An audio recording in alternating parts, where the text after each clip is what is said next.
సహజ వనరుల సంరక్షణ కోసం ప్రభుత్వం అన్ని రకాల చర్యలు తీసుకుంటుందని, దీనిలో భాగంగానే అక్రమంగా మట్టి తరలించడంతో పాటు ఇసుకను తరలిస్తున్న వారిపై ప్రభుత్వ యంత్రాంగం ఉక్కుపాదం మోపుతుందని, అనుమతి లేకుండా తరలిస్తే దాడులు చేసి జరిమానాలతో పాటు జైలు శిక్షలు కూడా విధిస్తున్నామని జిల్లా కలెక్టర్ సందీప్ కుమార్ ఝాతో పాటు ఎస్పీ మహేష్ బిగితే పేర్కొన్నారు.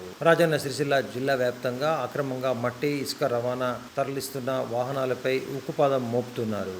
దీనిలో భాగంగా పలు వాహనాలను కూడా సీజ్ చేసి భారీగా జరిమానాలు విధించారు. జిల్లాలోని సహజ వనరుల సంరక్షణకు ప్రత్యేకంగా చర్యలను ప్రణాళిక ప్రకారం తీసుకుంటున్నామని, ప్రభుత్వ పథకాలలో భాగంగా ఇందిరమ్మ ఇండ్ల నిర్మాణం కోసం సెలవు రోజులలో అనుమతులు ఇవ్వొద్దని పేర్కొన్నారు. జిల్లాలోని ఎల్లారెడ్డిపేట మండలం వెంకటాపూర్లో జూలై 21వ తేదీన ఓ హిటాచీ యంత్రంతో పాటు 12వ తేదీన ఇల్లంతకుంట మండలం గాలిపల్లిలో జేసీబీ 5 ట్రాక్టర్లు, 10వ తేదీన ముస్తాబాద్ మండలం చిప్పలపల్లిలో జేసీబీతో పాటు 5 ట్రాక్టర్లు, జూన్ 28వ తేదీన ఇందిరమ్మ ఇళ్లకని వాహనాలకు బ్యానర్ కట్టి వేములవాడ రూరల్ మండలం పొడుముంజ అనుపురం పరిసరాల్లో అక్రమంగా రవాణా చేస్తున్న 10 టిప్పర్లు, 2 ట్రాక్టర్లు, 2 జేసీబీలు, 2 హిటాచీ యంత్రాలను సీజ్ చేసి పోలీస్ స్టేషన్ కార్యాలయాలకు తరలించినట్లు పేర్కొన్నారు. ప్రభుత్వ పథకాలు ఇందిరమ్మ ఇండ్ల నిర్మాణాల కోసం నిబంధనల మేరకు తరలించేందుకు అనుమతులు ఇస్తున్నారని, దీన్ని కొంతమంది దుర్వినియోగం చేస్తున్నారని పేర్కొన్నారు.